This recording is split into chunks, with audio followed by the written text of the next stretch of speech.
Hello everybody, welcome to one of my regular interviews with clients, and today I'd like to talk to Jonathan Smith from Hot Pot China, one of my most interesting clients because they sell high-end British products into the Chinese market, and I have to say the whole idea fascinates me immensely.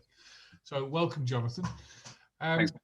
What we're asking our clients about is what really has changed in their business since the 23rd of March when we all went into lockdown in the UK, and how have they found those changes?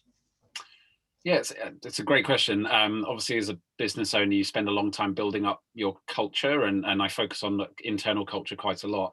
And there's a lot of things that go into that. But I think most people would normally say the physical environment of where you are and being together is where you palpably feel the culture. So one of the first things that was a concern was, okay, well, we've got to work from home. How do we do that, and how do we keep culture going? I wouldn't say that we've got a great answer to that, but one of the things that we have done is just definitely spend much more time checking in with each other, thinking about those conversations you used to have when you were passing each other in the corridor or on the way in and out of meetings. They don't happen anymore naturally, so you have to kind of put more things in place to do that. So we have check-ins with each other that are not work related. Our regular social calendar has become, for better or worse, via Zoom, and we've got various things we do there to kind of keep energy up.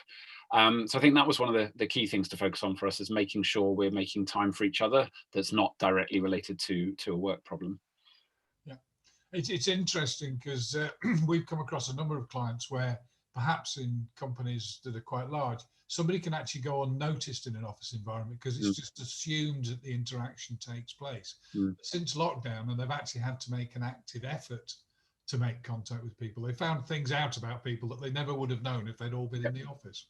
Yeah, no, absolutely. And I think, yeah, it's interesting as you sort of have to put more artificial, for want of a better word, things in place, but that is actually quite good because you have a bit more face time with people, but also understanding how different people have reacted to lockdown. Some people have seen it as a great benefit, they don't have to commute anymore.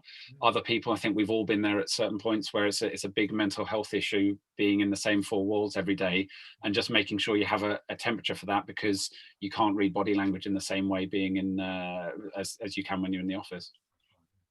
And as far as Hot Pot China is concerned, has it made any changes to the way you approach the business? And are there any things that you've done now that actually you think that's something I'll keep, even if lockdown ends?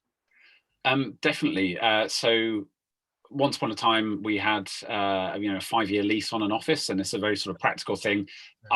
It's very fortuitous that came to an end sort of in February. We were looking at our next option, and we took a more flexible workspace, because once upon a time you had to have a bit of an address, you had to show that you were serious, you had to, and we loved having that office. But actually having a shared workspace was the first step. But then also during lockdown saying, well, actually, let's get that shared workspace on a timeshare basis. So it's 2 days a week. We're in Tuesdays and Wednesdays, which means we have Mondays, Thursdays, and Fridays from home. That was done as a measure to reduce costs, which has been helpful, and then B, as a measure to kind of make sure we still stayed in touch, but we didn't need the office in that way. And that will continue. That's something that we've proven we can keep the company culture going. We see enough of each other to realize we're human beings and have full interaction, but also the productivity with that balance has gone up. So that is something that when all of this comes to an end, if and when, we're going to stay to that 2 days in the office and 3 days from home, and that's allowed flexibility and work-life harmony across the whole team. Excellent. And any plans for next year that have come out of this, or is it more of the same? I mean, the flexibility around the office space is good. Realizing that we could hire, we're just hiring a marketing manager at the moment, which is great. She happens to be based just outside of London. However, we were also considering this person actually could be based anywhere in the world. So I've interviewed people from Argentina, out in Asia Pacific as well.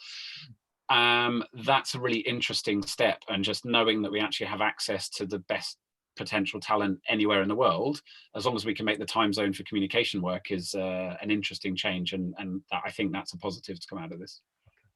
Okay, thank you very much for your input, Jonathan. Happy to talk to you again. Likewise, thanks, Kieron.